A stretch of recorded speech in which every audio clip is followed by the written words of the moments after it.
Hello everyone and welcome back to my channel. So my name's Katie and today we are doing a very exciting video, well exciting for me, and we are going to be ranking the Realm of the Elderlings. So I have books 1 to 3 here by Robin Hobb. This is, I was gonna like very smoothly go like this but I can't because they're too big.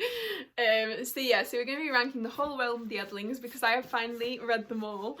You'll be pleased to know I did not read them in the correct order, but we'll just ignore that. I read it mostly in the correct order, to be honest, which I think is quite good for me. But yeah, so I've now read everything, and yeah, some of these rankings are probably a little bit like arbitrary because it's like this one may be slightly better than this one, but like on a different day the other one might be higher. I feel like my top ones are definitely my top ones, and like the bottom one is probably definitely the bottom one, but some of the bits in the middle could probably be a bit shuffled around. But anyway, so I'm going to be talking through my rankings, but bear in mind that even the bottom ones on this list I actually really enjoyed. Like, I love all of Realm of the Elderlings, it's just I love more some than the others, if that makes sense.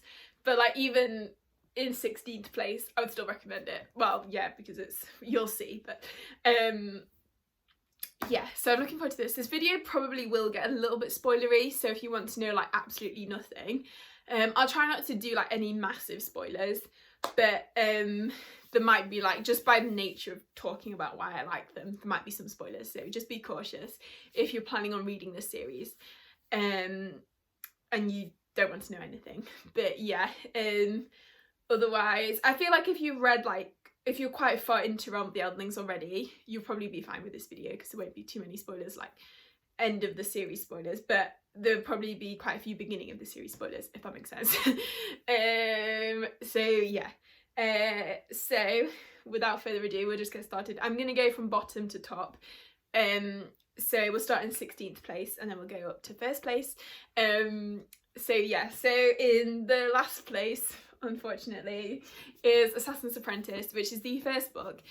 And in a way I think it's good that like the first book is the weakest, in my opinion anyway, just because that's kind of, you want the series to improve as it goes on. But I feel like this is the only book in the series that I've read twice. I can't really remember the first time I read it. I think I remember like liking the writing and feeling like it was very sort of comforting to read, but not really being that bothered by the characters. So I think on reread, I was very attached to Fitz because obviously I'd already read about like 6 Fitz books, so I was very attached to him and I love seeing like little Fitz. He's so cute, but also I feel like partly he hasn't really fully developed his personality yet, so I think if you're reading this like for the first time without having read any of the other books, you might not be as attached to Fitz as you get like later in the series. And then I think some of the side characters I was not a fan of in this one, especially like Chade. Well, I guess I quite like Chade. Yeah, Chade's interesting. And but then like Burrich, I didn't like him in this book. He did grow on me in the rest of the Farseer trilogy, but like in this book didn't like him. I feel like Verity's not really in it that much. And then there's some of the side characters, like the Fool isn't in it that much. Katricken's just in it at the end, but she steals the show, but still. And then Patience again. She's probably like the highlight of this book for me. But I think it is a good introduction to the world, but like it's not on the same level as any of the other books. So yeah, so that's that one. And also I think the first time I read it, because I'm not the biggest like dog fan, and there's a lot of dogs, so I think without having a full appreciation of like the wit and the skill and the magic of the book, I feel like the dog stuff was a bit lost on me. But yeah, that, I think the second time around I did kind of like it more, but it's still bottom, unfortunately. Okay, then 15th place. So I may be being a little bit unfair on this series because it's been quite a long time since I read it, so I feel like maybe just in my memory it's lower down because I just can't remember it as well. But that is Ship of Magic. But I do feel like if I reread the Live Ships books, they could go up in place. But so Ship of the Magic is the first one in the Live Ship Traders series. And yeah, I enjoyed it. I just feel like it's not like as favourite as the other ones. I don't know how to explain that.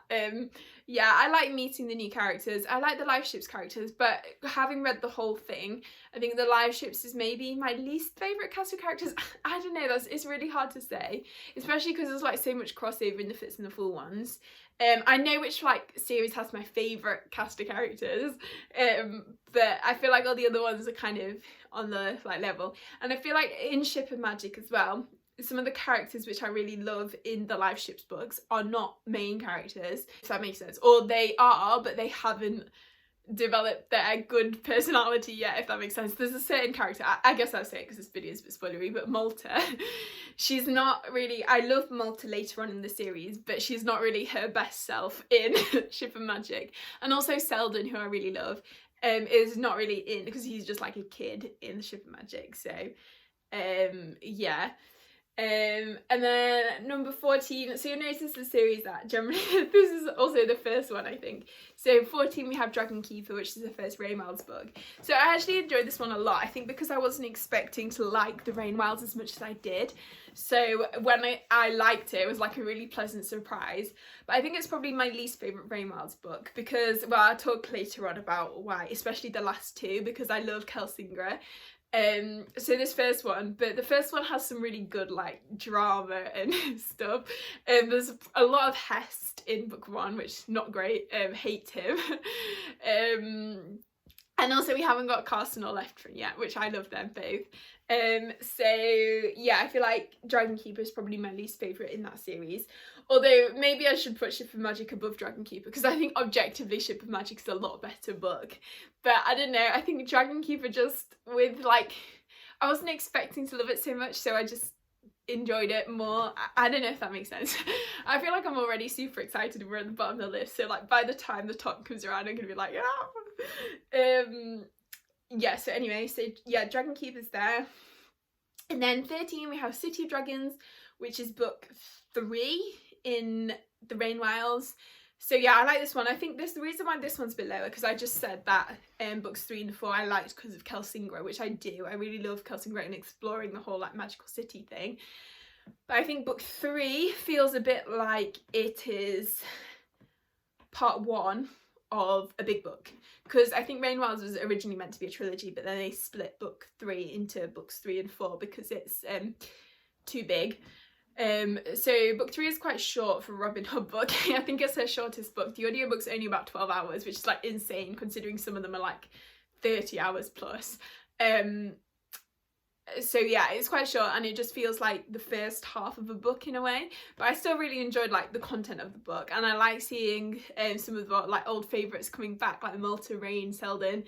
So I like seeing them again, and obviously I love like Cedric and Carson and Elise and Leftrin, and all the dragons. But yeah, I feel like the plot was probably quite weak in that one, so that's why it's lower. And then in 12 we have the Mad Ship, which is book 2 in the Live Ship series. So again, I don't know if I'm being unfair on the Live Ships books, but also I feel like the books I've got above it I do love, so it's really hard because the Live Ships Traders is a really good series, and I feel like it was the series that got me like properly into Robin Hobb, because obviously I'd not loved Assassin's Apprentice, so then I just skipped straight to Live Ships. And then I really love Live Ships, so obviously I like it a lot, but just because it's not as good as some of the others. Yeah, so the Mad Ship, yeah, book 2, I can't really remember. I feel like the Mad Ship and Ship of Destiny blur a bit in my head. But I feel like in this one we get a lot of Paragon, who I really like, especially, well yeah, I'll talk about that later, but yeah, which I love seeing, and Amber. I think my Goodreads review actually for the Mad Ship is like, I love Lady Amber, or Lady Amber please marry me or something, but I love her so much. She's great, and especially knowing her like bigger context in the whole series. Yeah, and actually she was probably what made me want to then read the Tawny Man trilogy, which I'm so glad I did, because then I like completely fell in love with Realm of the Elderlings. But yeah, and that's all I can really remember from the Mad Ship is like the Paragon stuff. And then is that the one where, no, I feel like that maybe happens in the first book with like Malta and Rain and their like courting thing. Anyway, so yeah, I really need to reread live ships because I can't remember anything. But I remember I love Ronica and also, what's her name, Johnny. They're like two sort of grandmas and they're just living their best lives. Yeah, okay, and then above the mad ship we have Fool's Fate, which is the final book in the Tawny Man trilogy. So I feel like of the later Fitz books, this is probably my least favourite because I really struggled with the first half. So the like last sort of third-ish of Fool's Fate is, bar the like very end because that annoyed me a bit, but the last bit is amazing and like so heart-wrenching. It has some of the most like heart-wrenching moments of the series, some of the best quotes, like Fitz's "My dream lay dead in my arms." Oh my god, that's such a good quote. And the other song that the Fool like leaves for Fitz is so like, oh, it's just, I really love that. And I also love the bits in As You Love, I can't say it, but where they're like finding ice fire and stuff, I think is really cool. But the first half, it was really, there was the only time I think reading a Realm of the Elderlings book which I really, other than maybe Assassin's Apprentice, because I found the first half, I read that really slow. I like read it over about a month, even the second time reading. But then I got into the second half. But then, yeah, in this one I found the first half quite slow, and it was the only time that I was like not wanting to pick up the audiobook. Like I would be picking up other things instead, whereas normally I'm like glued to it. So yeah, I feel like I struggled with the first half of Fool's Fate. But then I did like the kind of second half, last third. I thought it was really good. Yeah, especially some of the Fitz and the Fool moments are just but then the very end kind of annoyed me. So this will be like very, I would say, spoilery for the next like 30 seconds ish. But it's so hard because I'm very happy for Fitz that like he ended up with Molly and like went back to Molly, especially after reading the Farseer trilogy. Actually, I feel like he deserves happiness. But also, it's so annoying because you just had these 3 books, like great, essentially a massive romance story between Fitz and the Fool, and then you're just gonna forget it all and like just go back to your like childhood crush, and it's just so annoying. But I just feel like even if Fitz had to end up with a woman, like he has such better chemistry with like Catrican. Fitz and Catrican is like my crackpot ship of the series. I just would have rather they ended up together, but anyway. Yeah, so that annoyed me a bit. But then also it's kind of like, it's a nice ending for Fitz and you want the best for him. So it's not the end of the world. And actually, after reading Fool's Assassin, Fitz and Molly grew on me a lot. So, and I guess the events of Fitz and the Fool wouldn't have happened without Fitz and Molly. So it's hard to say, but it annoyed me a little bit at the end because it was just like, you just read this great like yeah, and then suddenly at the end it all goes back to how he was when he was 15. I don't know, but yeah. So then after that we have Ship of Destiny, which is the final book in the Live Ship Trader series, which I really enjoyed. Like I think it's my favourite in the Live Ships books. Just because it's really like epic, all the kind of storylines come together. I love Malta, I love Selden, I love like all the dragony stuff, like with Tintaglia. I don't think Tintaglia is my favourite Realm of the Elderlings dragon, but I do like her like stuff and how like, I don't know, like queen-like she is. She's very cat-like, I would say. Like she wants humans to like worship her or whatever.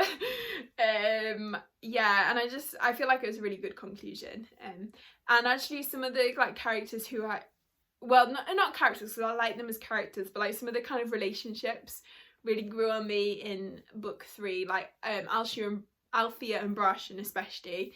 Brashen. I hadn't really liked them in book 2, but then I really liked them in book 3. And then yeah, also Robin Hobb, especially in Live Ships and Rain Wilds, writes some really satisfying like character takedowns.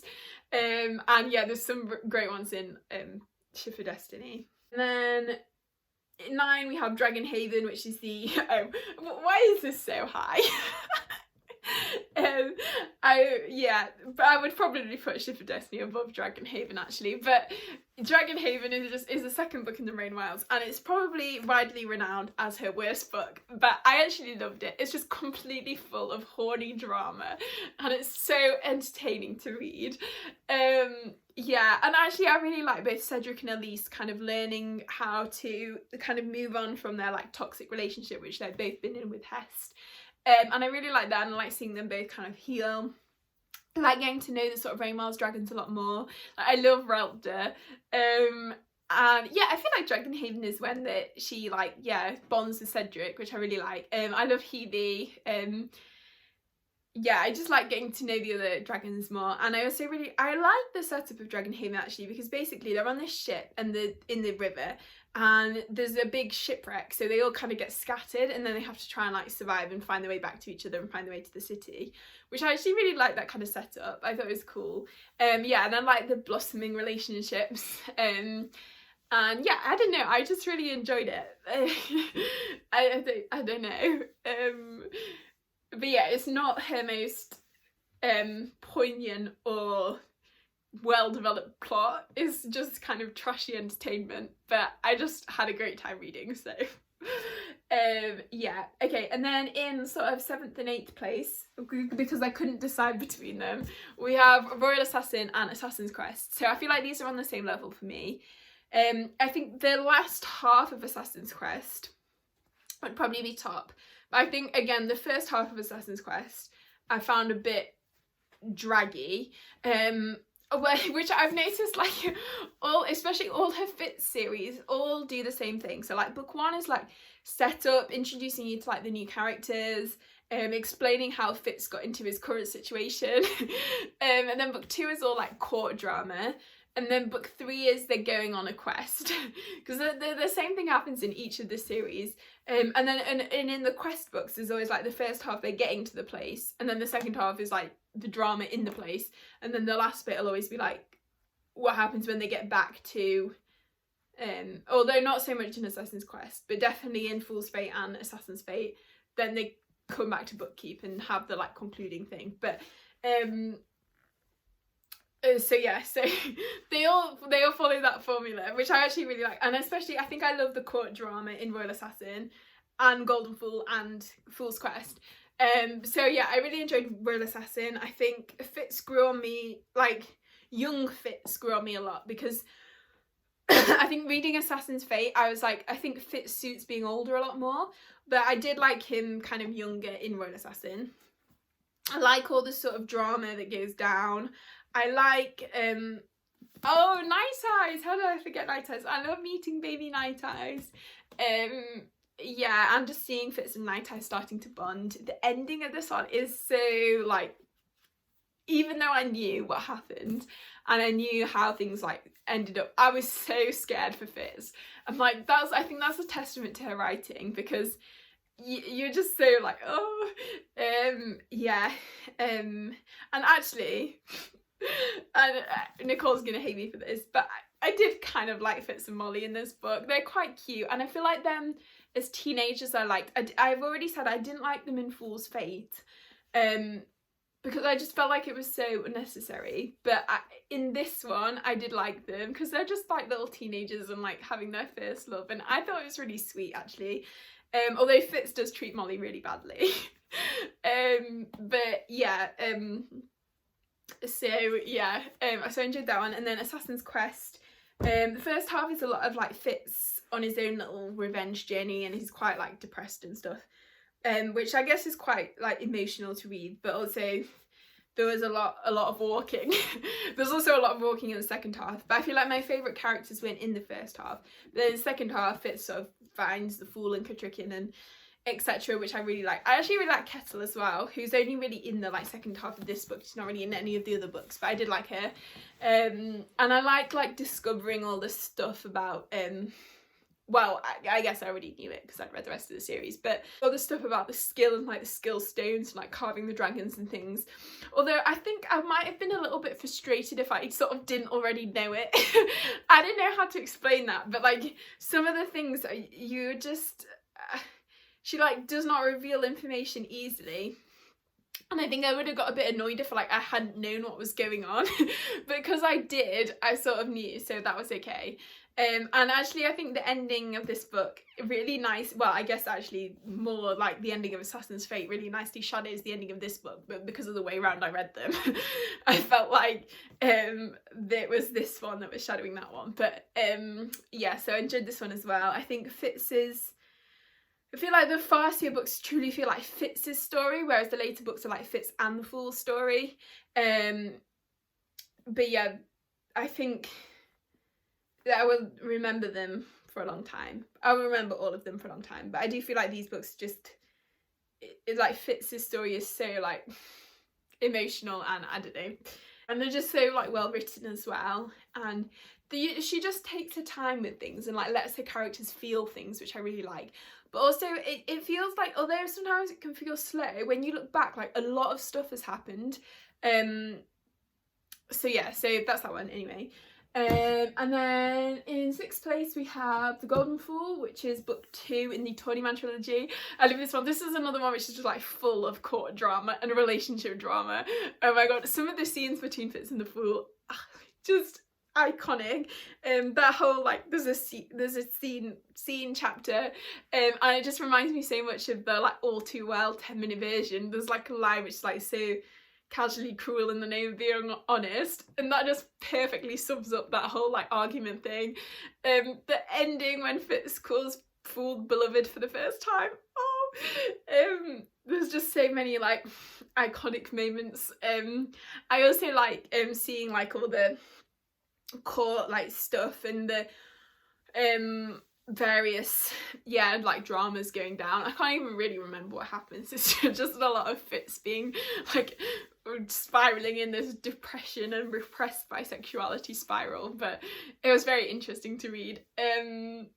Yeah, so I enjoyed Golden Fool. Okay, then in 5th place you have Blood of Dragons, which is the final Rainwild's book. And this series book is just such a comfort series. Like, I just love all the characters. It's like I said earlier, it's on the trashy side.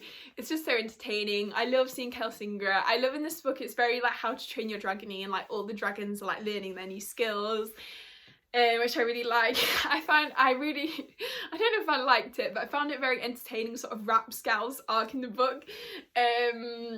Yeah, I just enjoyed it a lot. I don't know if Golden Fool would maybe technically be above Blood of Dragons, but I feel like I just have such a great time reading them that I have to have them highly. And also one of the very satisfying character, like there's 2 separate scenes, but like character takedown and then character death. Oh, it was so satisfying. And just you're so like, oh, I'm so proud of like Cedric and Elise, and just it's so good. Yes, that's that one. And then 4th place we have Fool's Errand, which is the first book in the 20-man trilogy. So I think I love this one because well, first of all, the ending absolutely devastated me. Like, I remember, I don't know if I was shocked exactly, but I feel like it was the first time I really experienced that like Robin Hobb sort of ripping your heart out. And just that, yeah. If you've read Fool's Errand, you'll know. But yeah, that whole thing just, and also I think because Fool's Errand had a lot of cats in it, and I love cats, whereas opposed to like Assassin's Apprentice, which has a lot of dogs in it, and I love cats, so obviously I liked Fool's Errand. I like getting to know the like new characters. I think some people don't like Fool's Errand because it has a lot of recapping at the beginning, but obviously since I hadn't read Royal Assassin and Assassin's Quest, it wasn't really recappy for me. It was getting to know Fitz, which I liked. I love the like Fitz and the Fool in the cabin moments. It's so cute and domestic. And just the whole like thing with Fitz going to be Lord Golden / the Fool's like bodyguard, I think is so entertaining. And I really liked all the sort of witted, I can't remember what they call themselves, but like the evil witted ones, and that whole like drama thing I thought was really good. Yeah, and just some of the quotes as well, I just really loved. So yeah, that's that one. And then in like the last 3 places is the whole Fitz and the Fool trilogy, because this is just my favourite. I have them ranked, so I'll go through them. But this is just my favourite of all the series, just because I just love it so much. yeah, it's got my favourite cast, and I mean a lot of the characters are characters we've already met, but so, and it just feels like, oh, it's just like a conclusion to the whole series, and I don't know. So third is Fool's Assassin, which is the first one, which I really love this one. I love seeing Fitz kind of older. I actually liked Fitz and Molly at the start of this one, because obviously it's just a few, like 10 or 20 years later than the ending of Fool's Fate, so, and they've just been living like peacefully. So yeah, I like them. I just feel like loads of like crazy stuff happens, which you're kind of not expecting. But yeah, I just like seeing Fitz again, and just, I love all the like Withywood stuff. B, I loved, and I loved seeing like B's POV and getting a new perspective, especially like someone else Fitz through someone else's eyes, because up until this point you've only ever seen him from like his own POV, so it's really interesting like seeing him from B's POV. I love B, she's so cute, she's the best. Although in this book she's such like a cinnamon roll in book one. Yeah, I just really liked it, and I liked the whole sort of insidious kind of drama of it. Like in the other books often there's quite a like the known threat, it was quite a political threat, but in this one it's quite a like you don't exactly know what's going on, and like things are sort of happening. It's almost a bit more like verging into like horror type thing. I don't know, I really liked it, and the ending like yeah, oh gosh. Okay, so this is a bit spoilery, but Fitz and the Fool reunion at the end of Fool's Assassin it's just, oh, it's so iconic slash headbanging. Yeah, oh. Yeah, and then obviously all the stuff with B getting kidnapped, very dramatic. And I think the last line or something is like Fitz saying, I was about to enter the darkest days of my life, which is so like ominous. Okay, and then in second place we have Fool's Quest. I love this one. I love especially the Fool in this one. He's like so unhinged, and he's so like completely like, I want my revenge. But I really enjoyed it. His like thing in that book. And also all the Fitz and the Fool moments I really love. I feel like now they're older and they're starting to just be a bit more like, there's less drama and it's just more like old friends and like tender, and oh, I just love it. There's a scene which like it's like, well, it's not really fade to black, but like they end up in the same bed and then they wake up in the morning with like no memory of what's happened, and that's just what happened there, Rob and Hobb. But yeah, I just love all their moments. I love B in the book and her sort of like drive to, I don't really know how to explain it. Her like, yeah, her arc is so kind of heartbreaking. It's very like fits in the Farseer trilogy, but like she's just such a strong character, and oh, you just feel for her so much. And yeah, what else happens? I can't really remember. There's a lot of like drama, and also some of the moments are like so like Fitz and Nettle getting their like being recognised as proper Farseers is like so satisfying, and I just love all the characters. And then like towards the end when they go off on their little quest, and Motley as well. I feel like Motley probably bigger part in Assassin's Fate, which is my top one, but that's a spoiler for like 1 minute's time. But yeah, so I would just really love all of that, and the way they like Fitz tries to go off on his own, but then Per and Lant like get in there, and then Spark and the Fool are like following them, and it's just also entertaining. And then top spot is Assassin's Fate, because I just love it so much. It's like the perfect concluding book to the whole series. I love how like the first bit and we see all the kind of live ships characters, which I really loved, and like seeing the Paragon again. Fitz meeting the Paragon is so funny. I love meeting like Brashin and Althea's child, which he has such a stupid name, I'm sorry. But he's called Trellfestrid, which is literally their surnames. Like, why would you call your child surname? Anyway, but they call him Boye for short, which again is like, I feel like Robin Hobb was running out of like creative juice with these names. And what's it? And then also Etta and Kennet's child, who I can't remember his name. But I liked his arc in the book actually. It was quite small, but I liked it, and I liked Boyo as well. But he's very entertaining, and I love just watching Fitz like watch all this live ships drama go down. And yeah, the Paragon again, I love seeing in Assassin's Fate, and his sort of journey in the book. Obviously I love all the fits and the full moments. Some of the quotes, oh, especially from the ending of Assassin's Fate, I was looking through them on Goodreads the other day.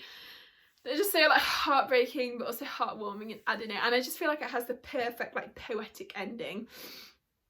It's like Fitz couldn't really end up anywhere else. I don't know.